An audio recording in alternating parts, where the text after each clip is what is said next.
감사하신 주님, 일제 36년의 식민지의 사슬을 끊게 하신 이 민족을 향한 주의 은혜를 다시 한번 감사를 드립니다. 배고픔과 가난의 사슬에 묶여있던 이 민족을 경제적으로 이만큼 사는 나라로 축복해 주신 주님의 은혜를 진심으로 감사합니다. 그러나 주께서는 아십니다. 먹고 사는 문제만이 아니라 이 땅에서 참 존귀한, 참 행복한, 참 복된 삶을 살기 위해서 저희 민족에게 또 저희 각자에게 무엇이 필요한지 주께서 아십니다. 2800년 전 이사야 시대에도 하나님께서는 먹고 살만한 때였지만은 그들을 향해서 간절한 마음으로 가르치시고 또 가르치셨습니다. 오늘 저희들에게도 동일한 하나님의 음성을 들려주시기를 원하셔서 이사야 말씀을 2800년 전에 기록하셔서 오늘까지 보관해 주셨습니다. 저희가 이 말씀 앞에서 우리 자신을 다시 한번 돌아보게 해 주시고, 우리가 하나님의 은총을 누리는 백성으로 살 때, 그런 하나님의 사람들이 이 민족 가운데 점점 더 많아질 때 이 민족이 복을 받고 대한민국이 축복을 받게 될 것을 믿습니다. 하나님, 지난날 이 민족을 불쌍히 여기셔서 130년 전부터 많은 젊은 선교사들을 목숨을 걸고 이 땅으로 달려오게 하신 주님이셨습니다. 오늘 그들이 전해주는 복음을 받고 많은 그리스도인들이 이 땅에 있습니다. 이 그리스도인들이 민족을 섬길 수 있고 민족에게 하나님의 축복을 나누어 줄 수 있는 하나님의 도구가 되고 축복의 통로가 될 수 있도록 주님 은혜를 베풀어 주시옵소서. 아하스와 이사야 시대에 주님이 주신 말씀을 이 시간 저희들이 다시 듣습니다. 주님의 경고가 무엇이며 주님의 축복이 무엇인지를 다시 한번 잘 깨닫게 해 주시옵소서. 예수님의 이름으로 기도하옵나이다. 아멘. 여러분, 1948년 5월 31일에 무슨 일이 있었는지 혹시 기억이 나십니까? 아마 날짜를 기억을 못하셔서 그 날짜에 무슨 일이 있었는지는 아시는 분이 아마 역사학자가 아닌다 하면 거의 없을 것입니다. 그러나 이 사건은 여러분 기억하고 계실 것입니다. 바로 이날 대한민국 재헌국회가 개회가 됐습니다. 임시의장으로 뽑힌 이승만 박사, 그분은 장로님이셨습니다. 이분이 재헌국회 개회를 하면서 이런 말로 국회를 시작했습니다. 대한민국 독립민주국 제1차 회의를 여기서 열게 된 것을 우리가 하나님께 감사해야 할 것입니다.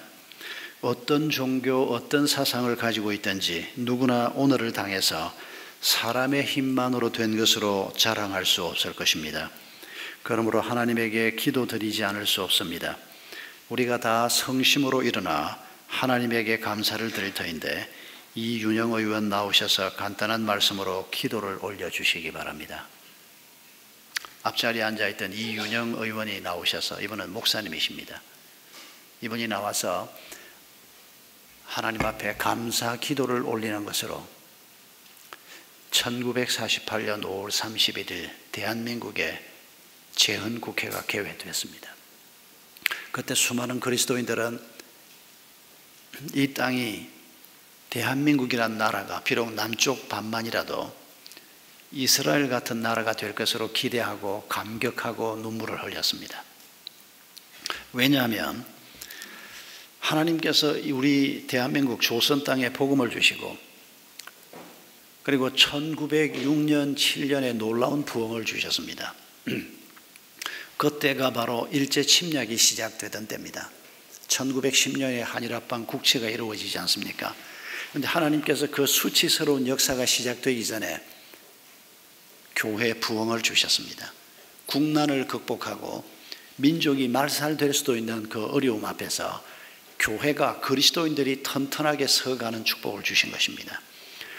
그리고 마침내 36년의 식민지 세월을 끝내고 하나님께서 수많은 그리스도인들의 기도와 수많은 선각자들의 헌신과 대한민국 백성의 울부짖음을 하나님이 들으시고 우리에게 은혜를 베푸신 것입니다. 금년이 광복 70년이요. 그리고 가슴 아프게도 동시에 분단 70년도 함께 기록되는 해입니다. 우리가 1년에 한 번씩 8.15 광복절 전후에서 한 주일을 정해서 국가를 위한 기도 주일로 지킵니다. 그것은 평소에 성경에 있는 대로 나라를 위해서 대통령과 나라의 지도자들을 위해서 기도하라고 하셨는데 우리가 그걸 잘 하지를 못합니다. 그래서 한 주일쯤은 우리가 하나님의 말씀을 듣고 예배를 드리지만은 특별히 나라를 마음에 품고 예배하고 기도하는 그런 날로 삼고자 우리가 이런 주일을 지키는 것입니다. 오늘 우리 대한민국이 처해 있는 상황과 우리가 오늘 읽은 이사야 9장, 아하스가 남왕국 유다의 왕이었고 이사야가 지금 세 번째 임금을 섬기면서 이사야 선지자로서 활동하고 있던 이때하고 비슷한 점이 참 많습니다. 우리가 읽은 이사야 9장은 기원전 732년경에 북왕국 이스라엘이 그 옆에 있는 강한 아람이라고 하는 나라하고 동맹을 맺고 남왕국 유다를 공격할 준비를 했습니다. 이 소식을 듣고 남왕국 유다가 깜짝 놀랍니다. 그때 왕이 아하스였습니다. 우시야, 요담, 아하스, 그 다음 왕이 히스기야입니다. 이 아하스가 아수르하고 손을 잡고 이 국난을 극복을 합니다. 그런데 오늘 본문을 보면 스불론 땅과 납달리 땅이 멸시를 당하게 하셨다 1절에 그렇게 표현을 하는데 바로 이 전쟁 때문에 북쪽에 있던 아수르가 내려와서 북왕국 이스라엘을 치고 그리고 아람을 칩니다. 아람의 다메섹을 정복을 합니다. 그리고 갈릴리 땅을 전부 아수르가 차지해 버립니다. 그리고 몇 년 있지 않아서 아수르가 북왕국 이스라엘을 완전히 멸망시킵니다. 아직 남왕국은 남아 있습니다. 남왕국은 우시야가 왕이었고 그리고 그 아들 요담이 왕이었고 이사야 9장 당시에는 아하스가 왕이었습니다. 그 다음 왕 히스기야까지도 괜찮은 왕이었습니다. 그런데 여러분 이사야 6장에서 우시야가 죽던 해 하나님께서 이사야에게 나타나셔서 누가 우리를 위해서 갈 것인가? 하나님께서 지금 이 남왕국 유다를 보면서 북왕국 이스라엘은 이미 우상 숭배의 길을 너무 심하게 가고 있었고 이 남왕국 유다라도 제대로 서기를 하나님이 원하셨습니다. 그런데 경제적으로 꽤 발전을 해가고 군사적으로도 그럭저럭 나라를 세워가고 있는데 하나님의 말씀이 무시되고 있었습니다. 회당으로 안식일만 되면 꼬박꼬박 모였습니다. 성전에서 제사를 드리는 일도 열심히 했던 것 같아 보입니다. 11조도 드리고 감사헌금도 드리고 종교 행사는 꽤 진행이 되고 있었습니다. 그러나 성경을 보면 하나님의 말씀이 멸시되고 있었고 하나님이 거기에 계시지 않았다는 겁니다. 이 말을 정확하게 표현하면 이들이 성전을 폐쇄하고 하나님 앞에 드리는 기도도 그만두고 우상을 섬겼던 게 아닙니다. 제사도 드리고 11조도 하고 회당에서 모여서 말씀도 들으면서 이 하나님만 가지고는 안 되겠다는 겁니다. 하나님이 우선순위 1번에 있지 못하고 하나님 말고 아주 강해 보이는 어떤 것들 이런 것들이 있으면 그 신도 섬기고 하나님도 섬기고 그러면서 하나님은 점점 다윗의 후손이 왕이 되고 아브라함의 후손들이 백성이 돼서 살고 있는 남왕국 유다 땅이지만은 하나님은 설 자리가 없는 이런 때가 바로 우시야, 요담, 아하스, 히스기야 이 왕들은 그런 대로 괜찮았습니다. 아하스는 좀 시원찮았습니다만 그러나 하나님이 우선순위 1번에 있지 못하니까 나라는 점점 기울어 가고 있었습니다. 겉보기는 괜찮았습니다. 그런데 그 속은 상처투성이고 진정한 정의와 사랑도 없고 속빈 강정처럼 무너져 가고 있는데도 사람들은 여전히 경제적인 수준이 괜찮고 외적의 침입도 그럭저럭 극복해내고 있으니까 나라가 별 문제가 없다, 이렇게만 생각하고 있는 안타까운 상황이었습니다.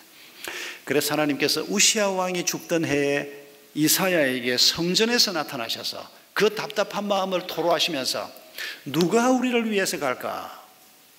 이사야가 그 하나님의 마음을 알고 있었기 때문에 나를 보내소서, 내가 가겠습니다.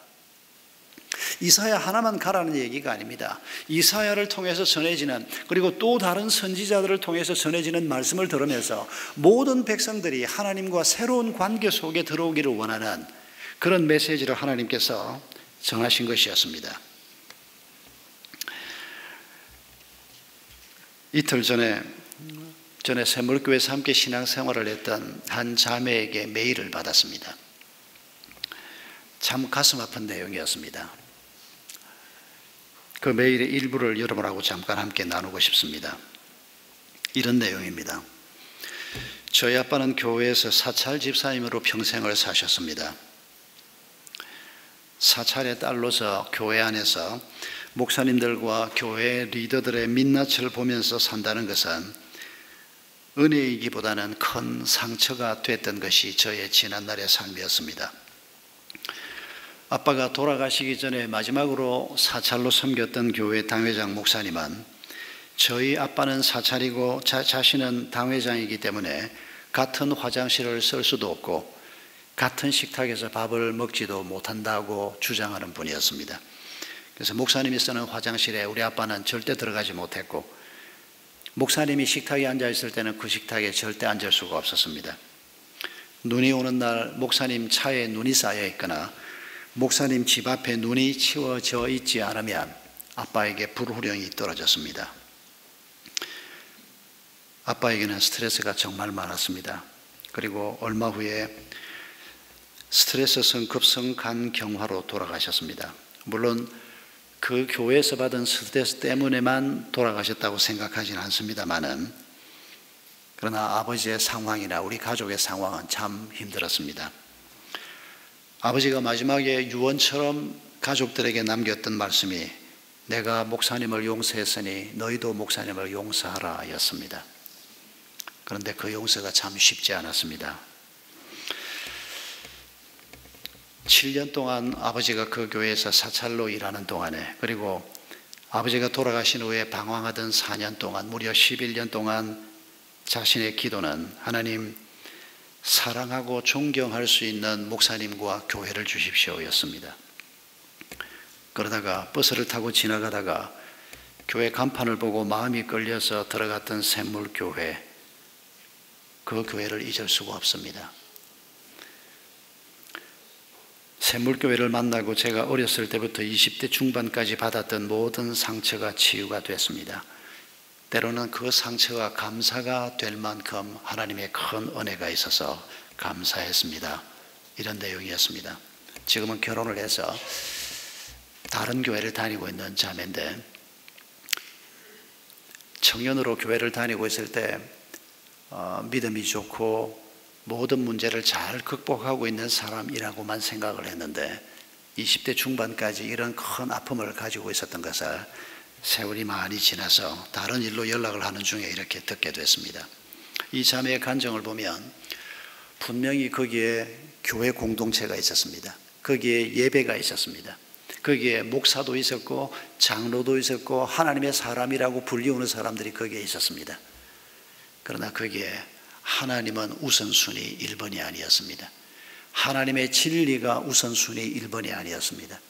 목사의 권위가 더 중요했고, 하나님이 공동체에 주신 그 비전이 그 교회에서는 전혀 소용이 없는, 의미가 없는 것이었습니다. 우리가 감히 그런 연약한 부분이 있다고 해서 그 교회를 교회가 아니라고 말하기는 어렵습니다만은, 여러분, 우리가 이사야 시대의 교회를 생각해 보면 이사야 시대의 모든 사람들이 다 하나님의 백성이었습니다. 남한국 유다 땅에 사는 사람들이 다 토요일이 되면 회당으로 가고 제사를 드리고 11조를 하고 다 했습니다. 그런데도 세월이 조금씩 지나가면서 하나님이 그들 삶 속에 중요한 분이 아니었습니다. 하나님을 버리지는 않았습니다. 그러나 하나님이 조금씩 덜 중요한 분으로, 그러면서 마음속에 더 중요한 것은 있지 않습니까? 우리가 늘 경험하는 것, 돈이 중요해집니다. 돈이 힘이 너무 세기 때문입니다. 아이를 키우면서 우리도 모르는 사이에 대학이 너무 중요해집니다. 여러분, 이런 것들이 우리의 마음에 밀고 들어와서 하나님이 우선순위 1번이 아니고, 하나님이 때로는 대학 키만도 못하고 때로는 하나님이 돈보다 못한 이런 분으로 내 삶 속에 자리를 잡고 있어서, 하나님은 너희가 나를 멸시하는구나, 내가 너희 속에는 있을 곳이 없다, 이렇게 말씀하는데도 이사야 시대 이 백성들처럼 뭐 지금 뭐가 문제냐, 뭐 별 큰 문제 없어. 여러분, 아하스가 대표적인 인물입니다. 아하스가 지금 이사야 9장 첫 절에 기록되어 있는 이런 어려운 문제를 아까 잠깐 말씀드린 것처럼 형제인 나라 북왕국 이스라엘이 아람과 동맹해서 쳐들어오니까 그러면 어떻게 해야 됩니까? 하나님의 도움을 구해야 하지 않습니까? 아니, 하나님의 도움을 구하면 뭐 병든 사람은 의사한테도 갈 필요 없고 약도 사 먹을 필요가 없고 사업하는 사람은 은행 지점장을 만날 필요도 없단 말인가? 아닙니다. 하나님은 그렇게 우리에게 무지막지하게 요구하는 분이 아닙니다. 하나님을 믿는다고 밥 안 먹고 삽니까? 하나님 믿는다고 우리가 돈 필요 없다고 그렇게 생각하는 사람들입니까? 중요한 것은 하나님이 우선순위 1번이어야 한다는 것입니다. 하나님이 가장 중요한 분이어야 한다는 것입니다. 그렇지 않으면 우리의 예배가 아무 소용이 없고, 우리의 예배나 우리의 종교 생활은 그야말로 종교 생활 이상의 아무 의미가 없는 것입니다. 아하스가 북왕국이 아람과 동맹을 맺고 쳐오는데 하나님 앞에 도움을 구하는 것이 아니고 저들보다 더 강해 보이는 아수르의 도움을 청합니다. 그렇게 하지 말라고 말했습니다. 이사야 7장에 나오지 않습니까? 네가 하나님 앞에 도움을 구하고 이 전쟁에서 이길 수 있도록 징조를 구하라. 그런데 아하스가 뭐라고 얘기합니까? 나는 이사야 7장 11절에 보면 징조를 구하지 아니하겠습니다. 아니, 하나님이 돕겠다고, 하나님이 이 전쟁에서 틀림없이 이길 수 있도록 약속을 하면서 징조를 구하라. 왜 옛날에 조상들이 들어 했지 않습니까? 하나님 정말 이 전쟁에서 이길 수 있다면 내가 양털을 밤에 바깥에 내놓을 테니까 이 양털에 다른 데는 다 마르게 하시고 이 양털에만 밤에 이슬이 내려서 양털만 젖게 해 주십시오. 그러면 이걸 하나님의 징조로 하겠습니다. 여러분, 기도원이 그런 기도했지 않습니까? 하나님을 시험하는 기도를 함부로 하면 안 됩니다만은 하나님이 허락하신 기도를 그렇게 했습니다. 그런데 한 번 가지고 마음이 흡족하지 않으니까 다시 기도합니다. 하나님, 오늘 밤에는 요것만 마르게 하시고 나머지를 다 젖게 해 주십시오. 하나님이 2번씩이나 기도원에게 징조를 보여주었습니다. 그리고 지금 이 아하스 왕에게도 이사야 7장에서 징조를 구하라. 그런데 나는 여호와를 시험하지 아니하겠나이다. 아하스가 이렇게 말합니다. 꼭 믿음 좋은 사람처럼. 그런데 이때 사실은 아수르에게 동맹을 청하고 이미 아수르가 자기들을 위해서 일하도록 결정해 놓은 다음이었습니다. 징조를 구하지 아니하겠나이다가 아니고 하나님이 주시는 그따위 징조는 필요 없습니다. 그게 아하스의 답이었습니다. 아수르에게 도움을 청하기 위해서 무슨 짓을 했는지를 성경은 기록하고 있습니다. 열왕기서를 보면 이 사람은 평소에도 자기 아들을 우상의 불 가운데로 지나가게 했던 왕이었습니다. 16년간 왕으로 있으면서 우상을 섬기고, 그리고는 열왕기하 16장을 보면 자기 왕궁 곳간에 있는 금은 보화는 물론이고 그걸 가지고 모자라니까 성전 안에 금으로 장식을 해놓았습니다. 그 성전 안에 있는 금장식을 떼서 이방 왕에게 갖다 바치고 나를 도와달라. 하나님이 이 일을 해결할 수 있다고 생각하지 않고 당신이 나를 도와달라. 그리고 하나님께는 당신이 징조를 보여주는 거, 그런 거 필요 없습니다. 그게 아하스 왕이었습니다. 자기가 생각한 대로 전쟁이 끝이 났습니다. 아수르가 아람을 괴멸시키고 북왕국 이스라엘과 전쟁을 해서 이겼습니다. 그리고 오늘 본문 9장 1절에 있는 것처럼 스불론 땅, 납달리 땅을 아수르가 차지했습니다. 아직 북왕국이 완전히 멸망하진 않았습니다. 아하스가 아수르 왕 디글랏필레셀을 만나러 다메섹으로 갑니다.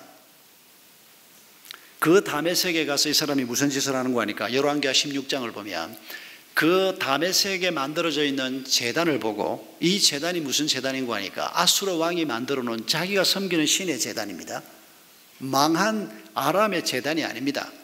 그 제단을 보고는 이렇게 이 아수르를 축복한 이 신의 제단을 내가 예루살렘에도 하나 만들어야 되겠다. 그래서 그 전부 식양을, 그 양식들을 보고 그려서 그걸 예루살렘으로 먼저 보냅니다. 우리야 제사장에게 명령하기를 이 식양대로 제단을 만들어라.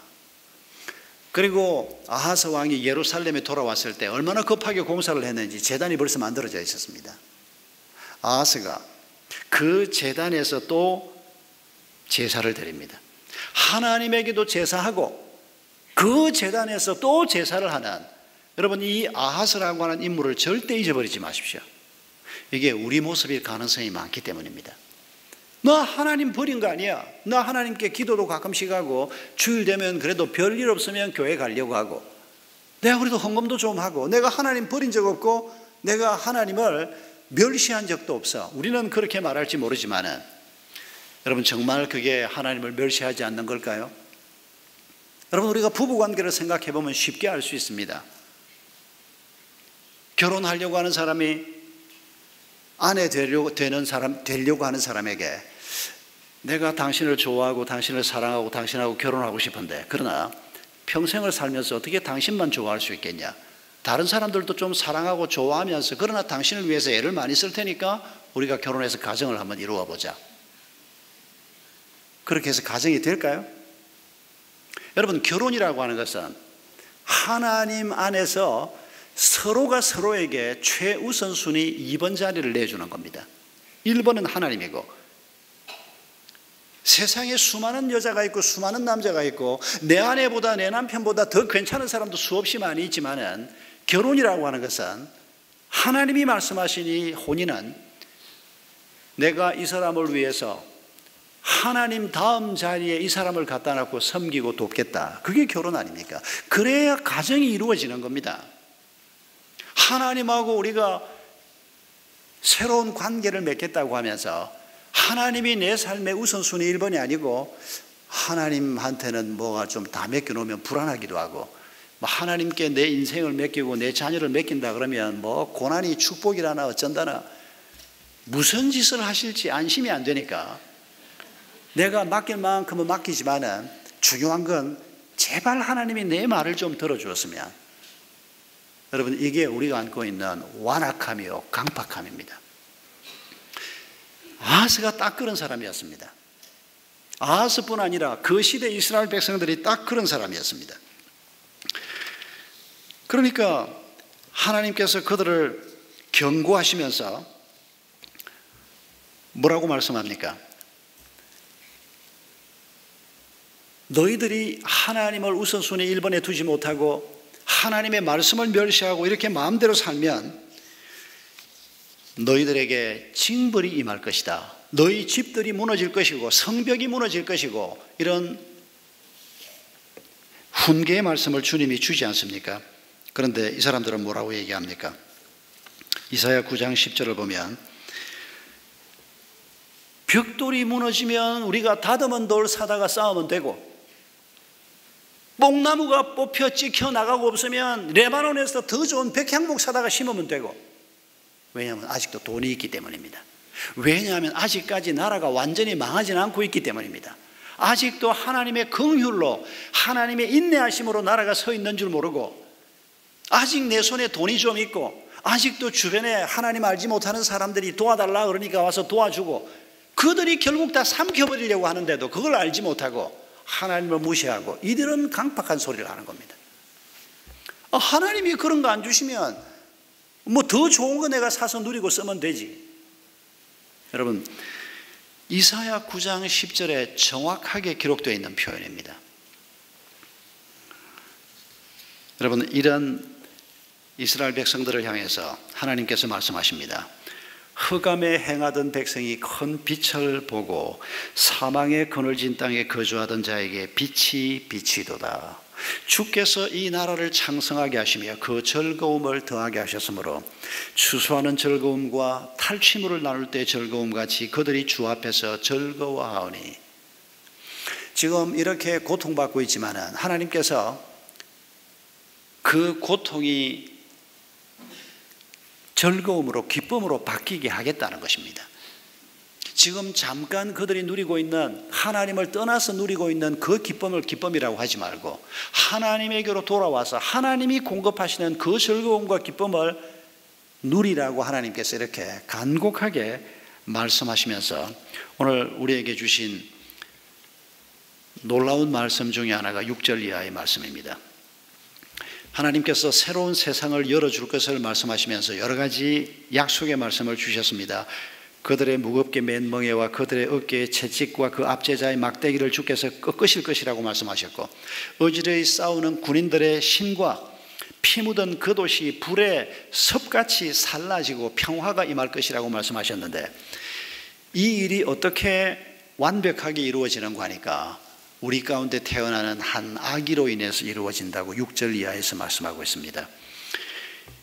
이분의 이름은 기묘자이고 모사이고 가장 뛰어난 지혜로운 분이라는 뜻입니다. 전능하신 하나님이며 영존하시는 아버지이시고 평강의 왕이라. 하나님께서 그의 나라를 굳건히 세우시고 강성하게 하실 것이라는 것입니다. 여러분, 우리가 하나님이 우리에게 주시는 이 완전한 복된 길, 강성해지는 길, 진정한 지혜의 길, 이 길로 우리가 가도록 하나님께서 우리를 부르고 계시는 것입니다. 우리가 이런 하나님의 부르심에 관심이 없고, 여러분, 지난 한 주간을 되돌아보면 지난 한 주간 동안 하나님이 내 가정과 내 자녀들과 내가 안고 있는 문제나 과제에 대해서 뭐라고 말씀하시는가? 여러분, 그 일에 우리의 마음이 얼마나 기울여졌습니까? 하나님이 행하시는 일에는 별 관심이 없고, 어떻게 하면 돈을 좀 더 벌 수 있나? 어떻게 하면 인간적인 방법으로, 내가 생각해낸 방법으로 이 일들을 풀어갈 수 있나? 여러분, 지난 한 주간 우리의 생활을 되돌아보면 하나님이 우리 삶에서 어느 자리에 있었는지를 우리 스스로 판단할 수 있지 않습니까?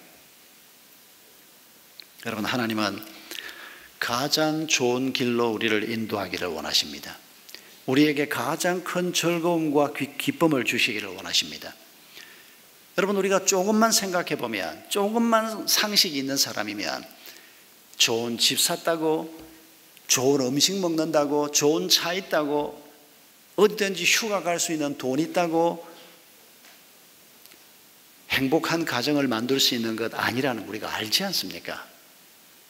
부부가 서로 사랑해야 하고, 그 사랑도 세상이 말하는 그런 사랑이 아니고 하나님께서 우리에게 주시는 사랑 말입니다. 하나님의 사랑으로 서로를 사랑하고 서로 돕는 배필이 되는 이런 사랑을 우리가 배워가면서 하나님이 인도하는 길을 걸어갈 때, 그리고 하나님이 우리에게 필요한 것을 공급하는 은혜와 함께 그 가정이 흠도 티도 없는 영광스러운 하나님의 교회가 되는 것입니다.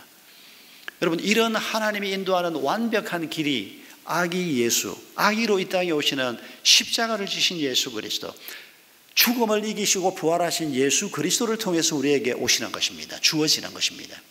왜냐하면 우리의 모든 문제는 우리의 죄성에 있기 때문입니다. 하나님 없이 자기 스스로의 힘으로 살려고 하고, 이기적으로 살려고 하고, 심지어 신앙생활을 해도 이기적인 생각에서 벗어나지 못하는 이 죄로부터 우리가 벗어나는 것, 이게 죄를 이기는 길입니다. 이 길을 예수 그리스도의 십자가를 통해서 우리에게 허락하셨습니다. 예수님이 부활하셨다는 말의 의미가 무엇입니까? 죄를 이겼고 죽음을 이기셨다는 것입니다. 부활하신 예수 그리스도를 믿는다는 것은 아직 우리가 완전하지는 못하지만은 이 믿음 가지고 우리의 이기심을 이기고 우리의 죄를 이기고 죄가 우리에게 갖다주는 모든 죽음의 정상들을 이 땅에서부터 이길 수 있다는 그 믿음을 갖는 것을 의미하는 것입니다. 여러분, 하나님께서 우리를 인도하는 이 완전한 길, 이 길로 걸어갈 때 어떤 일이 생길까 두려워하는 마음으로 질문하는 것이 아니고, 반신반의하는 마음으로 질문하는 것이 아니고, 하나님이 인도하는 이 길을 걸어갈 때 피 묻은 옷들, 피 묻은 군화, 이런 것들이, 전쟁의 상처 혹은 우리가 실수했던 실패했던 흔적들, 이런 모든 것들이 불 속에 섭이 타 없어지는 것처럼 깨끗하게 해결되고 말 것이라고 하는 이런 믿음의 확신을 가지고 하나님이 우리를 인도하시는 길로 걸어갈 수 있기를 바랍니다. 하나님이 우리를 인도하기 위해서 우리에게 제시하신 가장 중요한 두 가지 방법이 있습니다. 그것은 말씀과 우리 가운데 거하시는 성령님이십니다. 이사야 8장 16절을 보면 하나님께서 이사야에게 말씀하셨습니다. 너는 증거의 말씀을 싸매며 율법을 내 제자 가운데 봉함하라. 이스라엘 백성들이 하나님의 말씀을 받은 게 모세 때부터 계산해도 지금 700년입니다. 아브라함 때부터 계산하면 1200년이 넘습니다. 이렇게 자손 대대로 하나님의 말씀을 받은 이런 사람들인데, 이 말씀이 그들 속에 전혀 울려 퍼지지를 않으니까 하나님께서 이 말씀을 봉함하라. 사실은 하나님이 봉함하기 전에 이스라엘 백성들이 먼저 이 말씀을 봉해버렸습니다. 선포되는 말씀을 우스운 말씀으로, 멸시의 대상으로 만들어버렸습니다. 그래서 하나님께서 지금 이 말씀을 봉함하라. 그리고 8장 17절에 이제 야곱의 집 이스라엘에 대하여 하나님의 얼굴을 가리실 것이다. 여러분, 지금 내 일터에서, 우리 부부의 문제에서, 우리 자녀들을 양육하는 일에 있어서, 우리가 안고 있는 인생의 과제에서 하나님의 말씀이 봉해져 있습니까? 열려져 있습니까? 그 하나님의 말씀에서부터 우리가 계속해서 하나님의 음성을 듣고 있습니까? 아니면 하나님의 음성 같은 건 생각해 본 적도 없고 엉뚱한 생각하고 미래에 대한 두려움이 생기고, 미래가 어떻게 될 것인가, 그러면 미래에 대한 정보를 좀 알고 미래에 대해서 좀 예측을 할 수 있어야 오늘 준비를 할 수 있지 않을까. 그러다 보니까 신접한 자를 찾아가고 점쟁이를 찾아가는 일도 흔히 행하기도 합니다. 아닙니다. 우리가 미래를 어느 정도 예측할 수 있다면 절대 미래를 예측할 필요도 없고 해서 안 된다, 그렇게 생각하지는 않습니다. 그러나 여러분, 미래가 예측이 되든 안 되든 하나님의 백성들은 그 미래까지도 통제하시는 하나님의 은혜를 믿기 때문에 이미 말씀을 통해서 우리에게 주신 이 길을 신실하게 걸어가면 내일 어떤 일이 벌어지든지 간에 말씀을 따라 이 길을 걸어가는 사람이 승리자가 되고 하나님이 공급하는 모든 은혜를 누리는 자가 되는 것입니다. 그래서 우리가 미래를 예측하려고 할 것이 아니고, 오늘 하나님의 말씀이 내 앞에 열려있는 말씀인가, 예배에 와서 앉아있다가도 한 주간을 살면서도 도무지 하나님의 말씀이 내게 열린 말씀이 되지 않는 이런 자리에 우리가 만약 있다면 지금이야말로 금식해야 될 때입니다. 지금이야말로 우리가 하나님 앞에 엎드려야 할 때입니다. 한 가지 더 우리 마음에 새겨야 할 것은 우리 마음 가운데, 우리 안에 거하시는 성령님의 음성을 듣는 것입니다. 예수님께서 요한복음 14장 16장에서 일찍이 말씀하셨습니다. 내가 너희 가운데 거하는 것보다 내가 가고 보혜사 성령이 너희 가운데 와서 있는 것이 너희에게 더 유익하다. 예수님이 우리 집에 와서 좀 계시는 게 더 유익할 것 같은데, 그러면 부부싸움도 좀 안 하고 조심도 좀 하고 나쁜 짓도 좀 적게 하고, 그런데 예수님은 내가 너희 집에 있는 것보다 나는 가고 성령이 너희 마음속에 있고, 남편의 마음속에도 아내의 마음속에도 아이들의 마음속에도 성령이 너희 가운데 있는 것이 너희에게 더 유익하다. 여러분, 이 말씀을 잊지 마십시다. 우리가 죄인인 것을 깨닫는 순간에 성령은 우리 가운데 들어오십니다. 우리의 죄가 예수 그리스도의 십자가의 은혜로 사해진다는 것을 우리가 믿는 순간에 성령이 우리 가운데 거하시게 됩니다. 그리고 이분이 우리에게 거룩한 욕망을 주십니다. 이분이 우리가 말씀을 묵상할 때 이 말씀을 깨닫는 은혜를 베풀어 주십니다. 그래서 성경 말씀과 우리 가운데 거하시는 성령 하나님, 이 두 분을 우리가 붙들고 길을 걸어갈 때 우리는 완벽한 길을 걸어갈 수 있는 보장을 받는 것입니다. 우리가 제대로 길을 걸어가지 못한다, 그건 다른 이유가 아니고 말씀을 제대로 깨닫지 못하거나 우리 가운데 거하시는 성령님의 음성을 제대로 듣지 못하는 문제일 뿐입니다. 하나님은 우리를 위해서 이미 너무도 좋은 방법을 허락하신 것입니다. 혹시 여러분 브라질에서 어떤 백만장자가 벤틀리 수억을 하는 차를 땅에 묻는다는 소식을 들어보신 분이 계십니까?